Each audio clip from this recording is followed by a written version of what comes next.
What up, happy Wednesday? It's Chris, host creative encouraging your spirit podcast and the Wiley Report. I made a video a few minutes ago talking about personal reflections,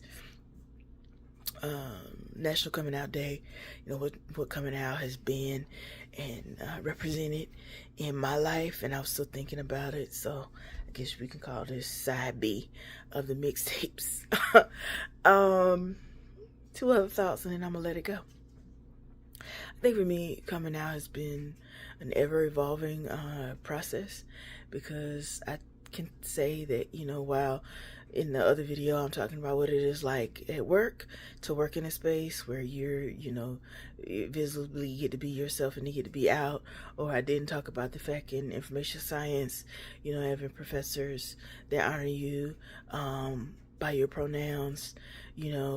In my personal life, one of the struggles has still been dealing with ramifications of hiding, of not accepting myself, and how sometimes that shows up in so many different ways. Even though I can be out here and out there, some of the behaviors sometimes that I've chosen, hiding is something that I confront a lot, because it's the first thing that I go to. And I guess I say that to share, because I always want to be transparent. I want to be open. And while I feel like as a person I try to be positive about life, or have a positive viewpoint, it's also true that life's, and that when I say I have the scars and the wounds of compartmentalized, it takes continuous effort to not hide, to tell the truth and to stand in it, because hiding has been something that I did for years. And I feel like that's important to share too, because you'll see a video and whoever sees it, I don't know, I'm not making it necessarily for views. I'm making it more because this is my journal, this is my story, this is my life, and I own all of it. And I recognize wholeheartedly that when I tell the story in the book of Chris, sometimes I'm both the villain and the victim, and I'm also the victor. It just depends on which side of the story you show up in, or where you hit play, and just living with that. Because I my father has passed away, and he never, is accepting of my identity, as trans, as queer, as gay. I still deal with that in my relationship with my mother, because when I, go to visit her and my brother now, we often battle over her comments on my clothing, or we battle on her comments on my weight.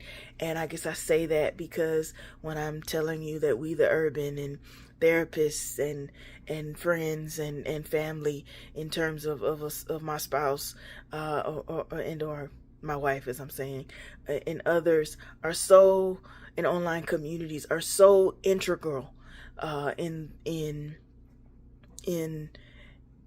my own growth and continuing to grow, in accepting myself. That's so real and that's so valid. And I think that's just important to share, that when I say battling, I don't mean a battle in the sense that I've overcome. I think when I look at my life today, October the 11th, 2023, I say that, or I feel like I'm overcoming it and coming up with ways to not hide, to stand in the sunlight, to be, ourselves. I think too about like a video I saw the other day that talked about, the importance of having cave dweller friends that will come stand with you in the dark periods of your life, not just the celebrations, because you really need both. You need people to go to brunch with, to have good times, to laugh with, and you also need people that come to you and you in the cave, and whatever that thing that is that you're facing when life's, whether that's death, whether that's grief, whether that's old wounds or wounds that are still present. Do you have people that are willing to stand with you, even if all they can do is sit in silence?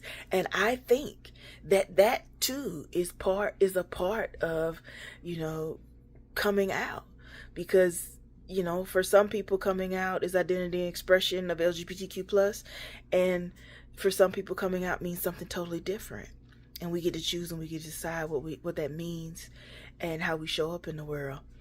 And it's a continuous evolving process that I find myself continually thinking about how I show up, and teaching myself to not dim my light, and that I don't have to hide, that it's okay to be me.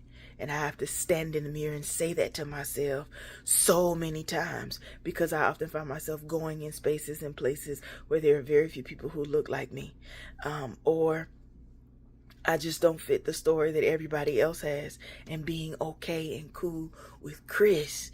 And I think that's a very valid part of the conversation. And that's all I got. I figured I'd add that because I didn't want to make another video to try to re-say all the same things I said in the other one. So this is side B. I'm gone.